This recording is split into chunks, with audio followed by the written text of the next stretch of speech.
Good morning, metalheads of the internet, and welcome to a brand new episode of the Metal Meltdown.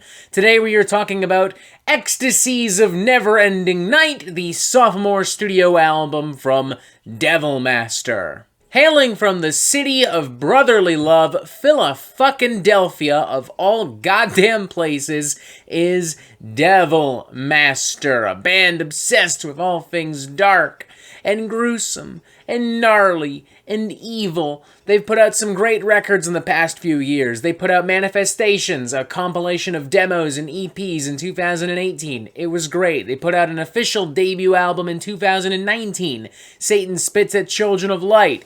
It was also fucking great. And since then, Devilmaster have been quietly but meticulously working on Ecstasies of Never-Ending Night, fine-tuning their bizarre and totally absurd fusion of first wave and second wave black metal, death rock, goth rock, Japanese hardcore punk and speed metal, bringing in new blood like Chris Olsch of Power Trip and Mammoth Grinder and Iron Age fame. Though I'm just now learning that on this record he goes by the name of Festering Terror in Deepest Catacomb because of fucking course he goddamn does. Of fucking course! Turns out all these motherfuckers go by weird names. I legitimately did not know that beforehand. For instance, the singer and bassist goes by the name of Disembody Through Unparalleled Pleasure. Sure, why not? It kinda sounds like Carcass trying to write a chapter in the Kama Sutra, but fuck it. Devilmaster is so fucking weird and corny that honestly, that might be 100% their intention with that name, so I'm not gonna argue. And I guess with that in mind, we should address the ridiculously flamboyant elephant in the room. Devilmaster is absurdly corny and cheesy. Like, the music is over the top, these guys have weird stage names, they dress like fucking 12-year-olds who just discovered what emo and goth rock and Cradle of Filth are. I think it's very safe to say that if you're looking for a more serious, straightforward kind of black metal record and band, this isn't for you. So if that's what you want, go listen to the new Attain record. Go check out the Dark Funeral and Abaf records from last month. I wasn't a huge fan of them, but apparently I'm in the minority, so fuck it. Go listen to, like, Classic Mayhem and Behemoth and Dark Throne.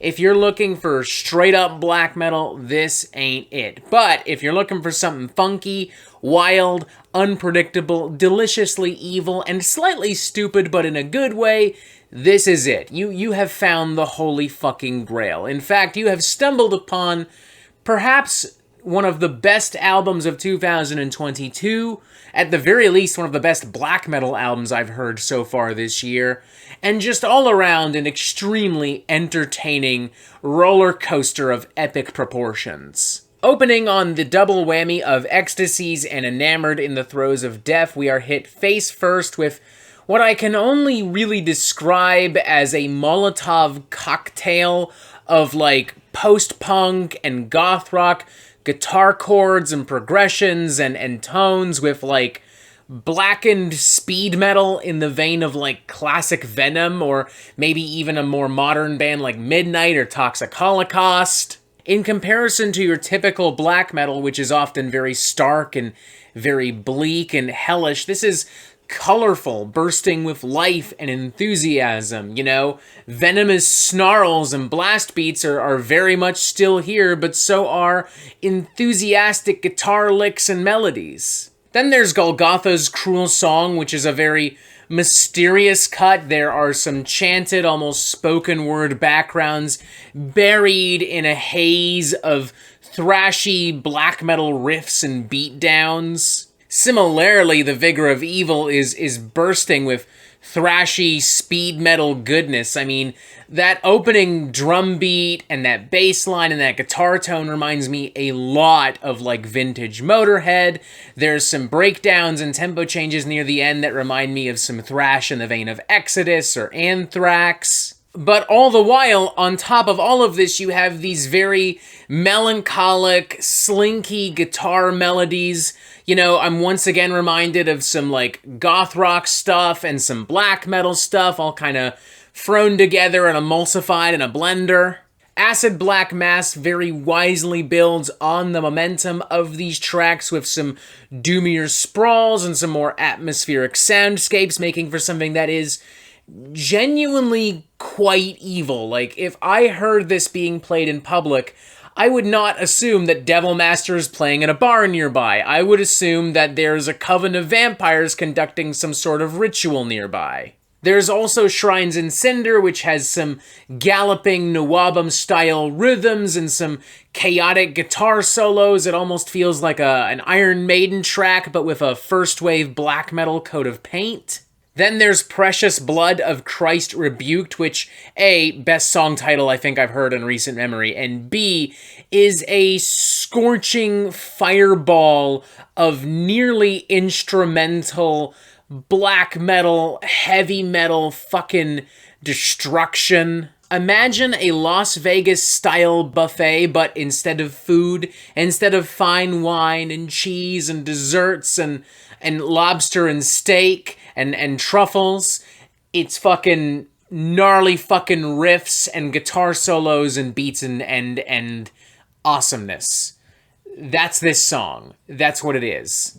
It might be my favorite song on the record, followed closely, mind you, by the album's closing track, Never Ending Night, where Devil Master dive a little bit deeper into the post-punk death rock swimming pool, with some more guitar chords and progressions and some vocal patterns and textures that would not be out of place on like a Joy Division record or something from The Cure, albeit here contrasted with some psychotic, bloodthirsty kind of first-wave black metal riffery and chaos. Like, if Merciful Fate and King Diamond got really into death rock and post-punk and goth rock, they probably would have made something like this, straight up. Yeah, I kinda love this record. It's wild, it's totally unpredictable, super unique, super fresh, super original. The production, the sound mix is honestly fantastic. The guitars are very smoky and hazy when they need to be, but, you know, when we get into some of those thrashier rhythms and riffs and breakdowns, they're a lot tougher, they're a lot more muscular, they have that classic kind of heavy metal sheen and punch. A lot of great bass work on this record, too, a lot of which I can actually hear quite clearly in the forefront of the sound, which is rare for any album in any of the black metal subgenres. And the pacing is remarkable. There's only 10 songs on the record. Everything is tight as fuck. Everything moves at almost lightning rapid speed. I mean, holy shit. By the time I got halfway through this album, I had felt like I had only listened to maybe one or two songs. Like, I was just so intensely glued to this, time literally flew by. There's been a lot of great music so far in 2022. This month alone, we've had some seriously super fun records from Undeaf and Cancer Bats, but this might honestly be one of the best. Like, this is one of my favorite records of 2022. I'm feeling a very, very strong 4.5 out of 5 on this. I think it's an incredible record. I've had an absolute fucking blast with this thing. It has lived up to, and in some cases exceeded, all of my expectations.